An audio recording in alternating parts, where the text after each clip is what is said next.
হলো মেঘালয় বাইক রাইডের 6th এর কাহিনী। আর ডেস্টিনেশন ড্রিম লাইক ডাউকি আর মেসমেরাইজিং স্ননফেডং। চেরাপুঞ্জি থেকে রাস্তার অবস্থা forget it, because what's ahead will blow your mind. এখন আমরা ডাউকি ব্রিজের ওপরে দাঁড়িয়ে আছি। কি সুন্দরই লাগছে, তাই না? ছেড়ে যেতে মনই চাইছে না। এই ডাউকি হলো ইন্ডিয়া বাংলাদেশ বর্ডারের একটা আইকনিক স্পট, ফেমাস তার গ্লাস ক্লিয়ার জলের জন্য। ভাইরাল যে ছবি দেখেছো যেখানে নৌকো হাওয়ায় ভেসে আছে মনে হয়, সেটা এখানে যত রকমের adventure, boating, kayaking, snorkelling, ziplining, তার সবই আছে। কিন্তু আমরা ডকির থেকে ডাইরেক্ট চলে গেলাম স্ননফেডং। বোটিং করলাম, আর এরকম পরিষ্কার জলের নিচে মাছেদের লুকোচুরি, জাস্ট আনবিলিভেবল। মনে হচ্ছিল আমিও তার সাথে জয়েন করি। এখানে একটা কথা বলে রাখি, এই স্ননফেডং বা ডাউকি এগুলো সবেরই উৎপত্তি কিন্তু উমনট রিভার থেকে।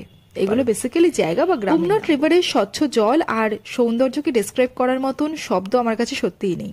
স্ননফেডং এর ক্লিফ জাম্পিং, হ্যাঁ সম্ভব। আর তোমরাও যারা পারো তাদের জন্য এটা কিন্তু একদম মাস্ট ট্রাই এক্সপিরিয়েন্স। ভিজিট করার বেস্ট টাইম অক্টোবর থেকে মার্চ, তখন নদীর জলের সৌন্দর্য তার চূড়ায় থাকে। বাকি সময় বোটিংও বন্ধ থাকে।